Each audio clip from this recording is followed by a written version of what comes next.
हम कब से अलर्ट पे हैं, आए नहीं अभी तक। सर स्टार्ट हो गया सर। आज दिल्ली के मुख्यमंत्री आदरणीय अरविंद केजरीवाल जी ने एक ऐसा चौंकाने वाला सच देश के सामने रखा है जिसको सुनकर आप हैरान हो जाएंगे, जिसको जानकर आप परेशान हो जाएंगे कि देश का प्रधानमंत्री अगर इस तरह से देश की संपत्तियों को, देश के खजानों को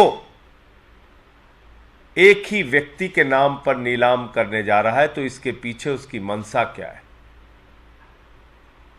इसके पीछे एकमात्र मंशा है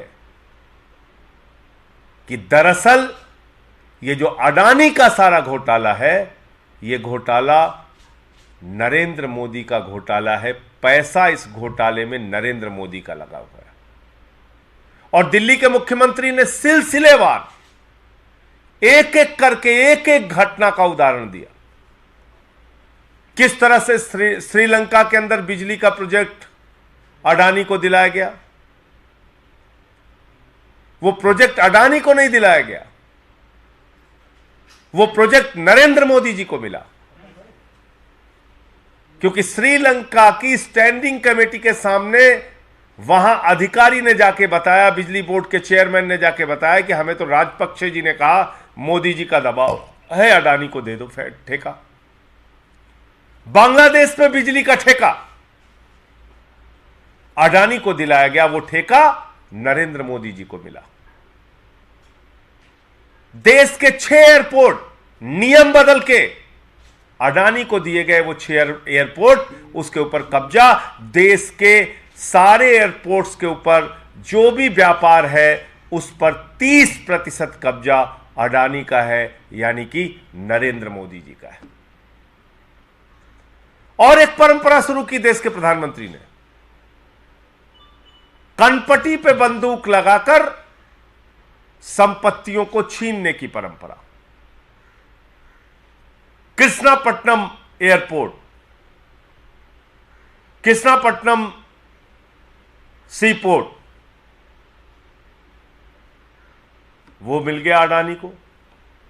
पहले सीबीआई का छापा होता है, ईडी का छापा होता है, फिर अडानी को। जीवीके पे छापा होता है, फिर एयरपोर्ट अडानी को। एसीसी पे छापा होता है, फिर एसीसी सीमेंट अडानी को। तो ये सारा कुछ अडानी को नहीं है, ईडी का, सीबीआई का इस्तेमाल करके ये सारा का सारा व्यापार, सारी की सारी संपत्ति नरेंद्र मोदी जी अपने नाम पर कर रहे हैं। और उनकी मंशा है कि दुनिया का नंबर 1 अमीर बनना है, क्योंकि अडानी तो नंबर 2 तक पहुंच पाया था, उसके बाद ये हिंडनबर्ग की रिपोर्ट आ गई, नीचे चला गया। ये सारा का सारा पैसा देश के प्रधानमंत्री नरेंद्र मोदी का लगा है इस घोटाले और जांच, इस भ्रष्टाचार में। और अगर इसकी जांच होगी तो इस अडानी के घोटाले में देश के प्रधानमंत्री नरेंद्र मोदी जी फंसेंगे, क्योंकि ये सारा का सारा पैसा उनका पैसा है। इसीलिए अपनी सरकार की परवाह किए बगैर, सारी विपक्षी पार्टियों की आवाज की परवाह किए बगैर नरेंद्र मोदी जी चट्टान के तरह इस अडानी घोटाले में अडानी के साथ खड़े हैं। और उनको मालूम है कि अगर जेपीसी की जांच होगी, ईडी की जांच होगी, सीबीआई की जांच होगी, कितना भी बचाने की कोई कोशिश करेगा, लेकिन इसमें नरेंद्र मोदी जी भारत के प्रधानमंत्री फंसेंगे। देश में कोयला की खदानें, लगभग 2800 करोड़ रुपए का कोयला सौगात के रूप में हर साल अडानी को दिया जा रहा है। और 30 साल तक, अगर आज के कोयले के हिसाब से भी दाम मान लिया जाए, लगभग 1 लाख करोड़ रुपए का कोयला अडानी को दे दिया गया।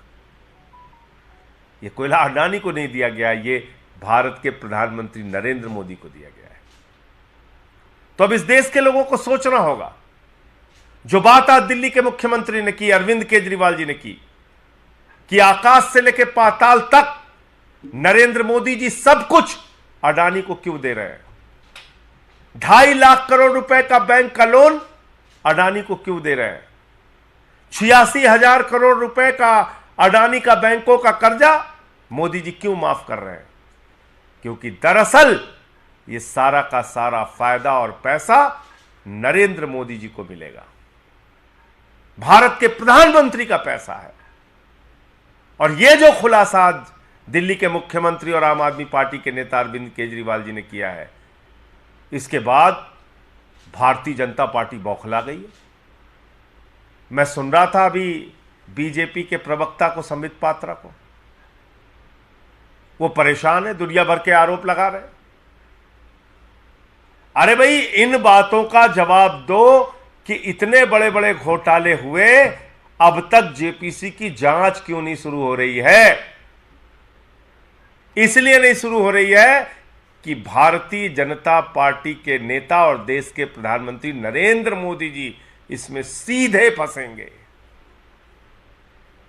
एक पते पर 6 कंपनी खोल के मॉरिशस से 42,000 करोड़ रुपए का काला धन अडानी के कंपनियों में लगाया गया। ये अडानी की कंपनियों में नहीं लगा पैसा, ये काला धन 42,000 करोड़ का ये नरेंद्र मोदी जी का पैसा है और नरेंद्र मोदी जी की फैक्ट्रियों में, उनकी कंपनियों में लगा है। इसलिए भाजपाइयों, बौखलाओ मत, चिल्लाओ मत। संबित पात्रा जी, एक एक बात का जवाब दो। क्यों तुमने सीबीआई का, ईडी का इस्तेमाल करके अलग अलग कंपनियों के ऊपर अधिग्रहण किया? क्यों तुमने ये इतना बड़ा भ्रष्टाचार और घोटाला खुलने के बाद भी किसी प्रकार की जांच या जेपीसी की जांच शुरू नहीं कराई और उससे भाग रहे हो? क्यों आखिर प्रधानमंत्री के मुंह से इस अडानी घोटाले पर अब तक अडानी का आ भी नहीं निकला? ये सारे सवाल देश के लोग आपसे पूछ रहे हैं। धन्यवाद।